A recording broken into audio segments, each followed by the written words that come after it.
अस्सलामुअलैकुम viewers. OTP वसूल नहीं हो रहा, OTP का सेशन टाइम आउट हो गया है। इस मसाइल के ऊपर हम बात करेंगे कि हमने इसे कैसे रिजॉल्व करना है। मेरा आज का जो मकसद था वीडियो बनाने का वो ये था कि मैं आपको ई-पैड्स के ऊपर प्रॉपर गाइड दूं कि आपने उसके ऊपर रजिस्टर कैसे होना है। लेकिन टाइम को बचाने के लिए ई-पैड्स की वीडियो अवेलेबल है यूट्यूब के ऊपर, आप लिंक के ऊपर और इस वीडियो के ऊपर आप देख सकते हैं। मैंने उसका लिंक शेयर कर दिया है। आप इस लिंक के ऊपर जाकर ई-पैड्स की सरकारी वीडियो देख सकते हैं कि आपने ई-पैड के ऊपर कैसे रजिस्टर होना है। आज हम बात करेंगे मेन इशू की। इशू क्या है कि हमें ये OTP ई-पैड्स की तरफ से मौसूल नहीं होता। उसकी वजूहात क्या हो सकती हैं, हम इस पे बात करेंगे।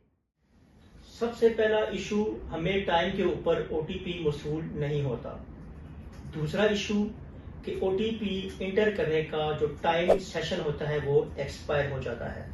तीसरा इशू, हमारा नेट स्टेबल नहीं होता।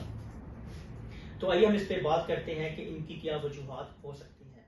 व्यूअर, सबसे पहला इशू ये हो सकता है कि आपका जो इंटरनेट कनेक्शन है वो स्टेबल नहीं है या वो बहुत स्लो है। तो कोशिश करें कि आपका जो इंटरनेट कनेक्शन है वो ठीक होना चाहिए। दूसरा इशू ये है कि कोशिश करें कि आप जो ओवरलोड टाइम होता है सर्वर के ऊपर, उस टाइम के ऊपर आप इसको अटेम्प्ट ना करें, यानी कि पीक आवर के अंदर जो ऑफिशियल टाइम होते हैं कोशिश कीजिए आप इवनिंग में इसको अटेम्प्ट करें ताकि आपका सर्वर के ऊपर लोड कम हो और आपको OTP इजीली मौसूल हो जाए। तीसरा इशू ये आता है कि काफी जो यूजर्स हैं वो अपना यूजर आईडी और पासवर्ड और उसके बाद कैप्चा इंटर करने के बाद इंटर के बटन को प्रेस करते हैं। तो ये सबसे बड़ी मिस्टेक है।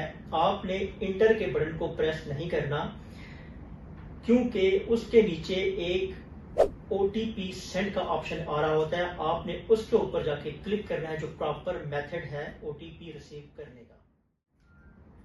OTP मौसूल होने के बाद 5 मिनट का टाइम होता है। आपने उसके अंदर अंदर OTP को इंटर करना होता है। व्यूअर्स, अगर ये तमाम चीजें करने के बाद भी आपको OTP मौसूल नहीं होता, या अगर आपको OTP मौसूल होता है लेकिन आप जैसे ही उसको अटेम्प्ट करते हैं तो एक पॉपअप मैसेज आता है कि your time session has been expired, तो उसके बाद आपने क्या करना है, आपने 5 से 10 मिनट के लिए वेट करना है। उसके बाद आपने दोबारा ट्राई करनी है। उसी तरह अपना यूजर आईडी, पासवर्ड इंटर करना है, कैप्चा इंटर करना है और सेंड OTP के ऊपर क्लिक कर देना है।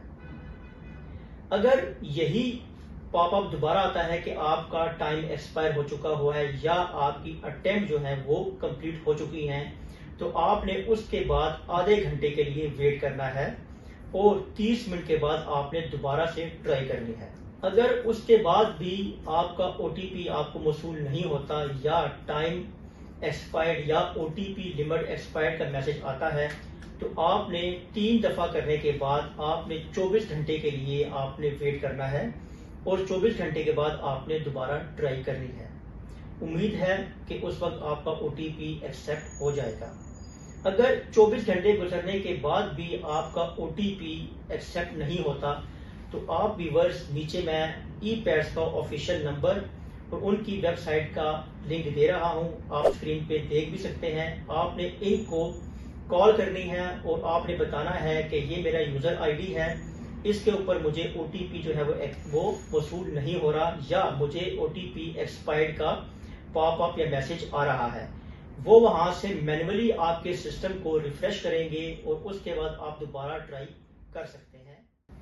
ई-पैड्स पे कॉल करने की वजह यह है कि बार बार अटेम्प्ट करने के बाद सिस्टम जो होता है वो आपको और आपकी यूजर आईडी को लॉक कर देता है। उसको अनलॉक करवाने के लिए आपको ई-पैड के ऑफिस में फोन करना जरूरी होता है। फोन करने के बाद वो आपके सिस्टम को, आपकी यूजर आईडी को वहां से अनलॉक कर देते हैं। तो व्यूअर्स, याद रहे कि ये कुछ सजेशन है OTP को वसूल करने की और OTP को सेट करने की। इस काम के लिए आपसे कंसल्टेंट 10 से 15 हज़ार रुपए की डिमांड करते हैं, जो काम आप फ्री ऑफ कॉस्ट कर सकते हैं। उम्मीद है मेरी इंफॉर्मेशन आपको अच्छी लगी होगी। हमारे चैनल ओरो लाइफ को लाइक करें, सब्सक्राइब करें और आगे शेयर करें। अल्लाह हाफ़िज़।